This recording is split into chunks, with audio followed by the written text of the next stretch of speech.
ये कहानी है तारीख के उस पागल नौजवान की जिसने 20 साल की उम्र में कसम खाई थी कि वो सूरज के गुरूब होने तक की सारी जमीन फतह कर लेगा। एक ऐसा बादशाह जिसके लिए दुनिया छोटी पड़ गई थी और जिसने समंदर के किनारे बैठकर आंसू बहाए थे कि अब जीतने के लिए कोई और दुनिया नहीं बची।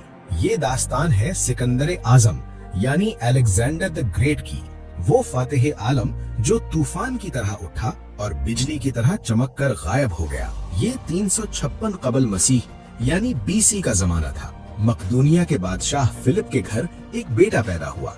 नाम रखा गया सिकंदर। बचपन से ही वो आम बच्चों जैसा नहीं था। उसकी आंखों में एक अजीब सी वहशत थी। एक दिन बादशाह फिलिप के दरबार में एक ताजिर एक इंतहाई खूबसूरत लेकिन खतरनाक घोड़ा लाया। उसका नाम ब्यूसेफालिस था। बादशाह के बड़े बड़े जर्नैल और पहलवान उस घोड़े पर बैठने की कोशिश करते, लेकिन वो किसी को अपने करीब भी नहीं आने देता। बादशाह ने गुस्से में कहा, इस पागल जानवर को वापस ले जाओ। तब 12 साला नन्हा सिकंदर आगे बढ़ा। उसने कहा, बाबा अगर मैं इसे काबू कर लूं तो सब हंस पड़े। लेकिन सिकंदर घोड़े के पास गया। उसने नोट किया कि घोड़ा अपने ही साए से डर रहा है। सिकंदर ने खामोशी से घोड़े का रुख सूरज की तरफ कर दिया ताकि साया पीछे चला जाए। घोड़ा पुरसुकून हो गया। सिकंदर उस पर सवार हुआ और उसे हवा की तरह दौड़ा दिया। बादशाह फिलिप की आंखों में आंसू आ गए। उसने बेटे का माथा चूमा और वो तारीखी जुमला कहा, मेरे बेटे तुम अपने लिए कोई और सल्तनत ढूंढ लो। मकदूनिया तुम्हारे लिए बहुत छोटा है। सिकंदर का उस्ताद दुनिया का सबसे बड़ा फिलॉसफी अरस्तु था। अरस्तु ने उसे सिखाया कि तलवार से जिस्म जीते जाते हैं और इल्म से दिमाग। सिकंदर सोते वक्त अपने तकिए के नीचे 2 चीजें रखता था, एक खंजर और होमर की किताब द इलियड। 20 साल की उम्र में उसके बाप का कत्ल कर दिया गया। सिकंदर तख्त पर बैठा। उसने यूनान को इकट्ठा किया और फिर अपनी नजरें दुनिया की सबसे बड़ी सल्तनत ईरान यानी पर्शिया पर जमा दी। रास्ते में वो एक शहर गॉडियम पहुंचा। वहाँ एक रथ के साथ एक अजीबोगरीब गिरह बंधी हुई थी। पेशीन गोई थी कि जो इस गिरह को खोलेगा वो पूरी एशिया का बादशाह बनेगा।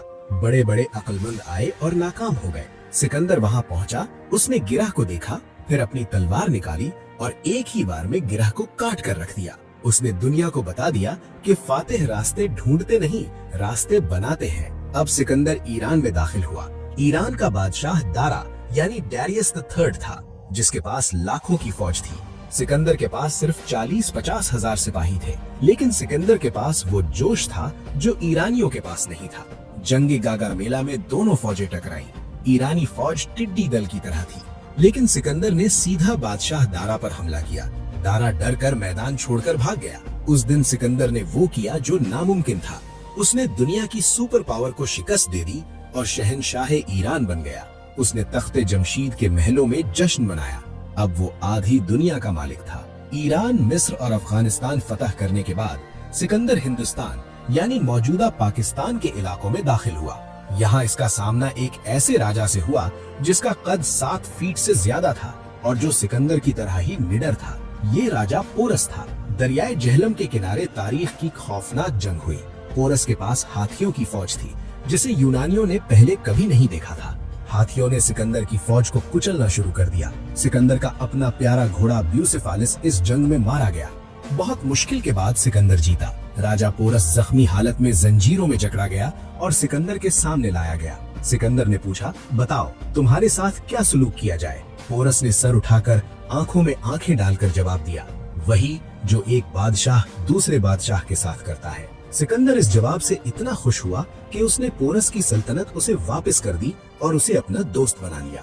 अब सिकंदर मजीद आगे जाना चाहता था, गंगा के पार, लेकिन यहाँ उसकी फौज ने जवाब दे दिया। वो थक चुके थे। 10 साल से वो घर नहीं गए थे। सिपाही लो पड़े, सिकंदर हमें घर जाना है, हमें अपनी माओ और बच्चों से मिलना है। पहली बार दुनिया का फातिह अपने ही लोगों के सामने हार गया। सिकंदर ने वापसी का फैसला किया, लेकिन वापसी का रास्ता जहन्नुम था। सहराओं में पानी खत्म हो गया। सिकंदर ने अपना पानी जमीन पर गिरा दिया कि अगर मेरे सिपाही प्यासे हैं तो मैं भी नहीं पीऊंगा। 323 कबल मसीह बाबिल यानी मौजूदा इराक पहुंचते पहुंचते सिकंदर बीमार पड़ गया। उसे शदीद बुखार ने जकड़ लिया। 32 साल की उम्र में वो शख्स जिसके कदमों में दुनिया थी अब बिस्तरे मर्ग पर पड़ा था। मौत उसके दरवाजे पर खड़ी थी।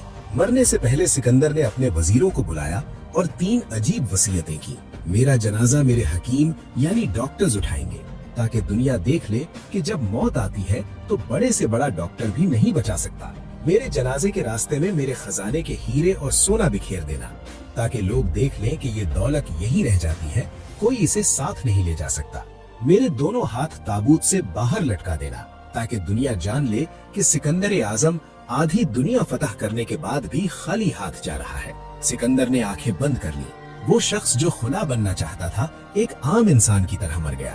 آج دنیا میں سکندر کی بنائی ہوئی سلطنت کا نام و نشان نہیں، لیکن اس کا نام سکندر آج بھی طاقت اور فتح کی علامت ہے۔